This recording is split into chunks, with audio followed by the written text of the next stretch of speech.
गणेशपेठमधील आग्याराम देवी चौकामध्ये गंगा कॉम्प्लेक्सच्या खालच्या बाजूला जी दुकानं आहेत त्या दुकानाच्या वरती सज्जा जो आहे सज्जा स्लॅब सज्जाचा स्लॅब कोसळलेला आहे अशी माहिती मिळाल्यानंतर आमचे रात्रपाळीचे API गाडगे साहेब आणि स्टाफ त्या ठिकाणी पोहोचला. त्यांनी तिथली माहिती घेऊन त्यांनी मला कळल्यानंतर मी सुद्धा त्या ठिकाणी पोहोचलो. तर त्या ठिकाणी ही 1988 सालची गंगा कॉम्प्लेक्सची जी इमारत आहे तिथल्या खालच्या बाजूला 3 आणि वरच्या बाजूला 3 अशी तिथे बेसमेंटमध्ये दुकानं आहेत.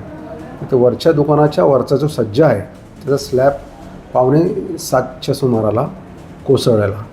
एक व्यक्ती जो आहे तो तिथे त्या ठिकाणी झोपलेला होता. त्याचं नाव आहे अजय अशोकराव इंगळे.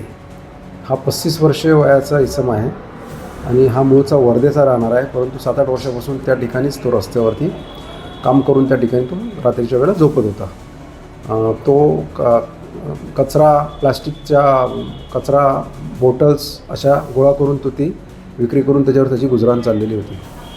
तर हा व्यक्ती जो आहे त्या ठिकाणी त्याच्या अंगावरती तो स्लॅबचे ते सज्जा कोसळल्यामुळं तो मयत झालेला आहे. त्याच्याबाबत आम्ही मर्ग दाखल केलेला असून त्यावर चौकशी करत आहोत.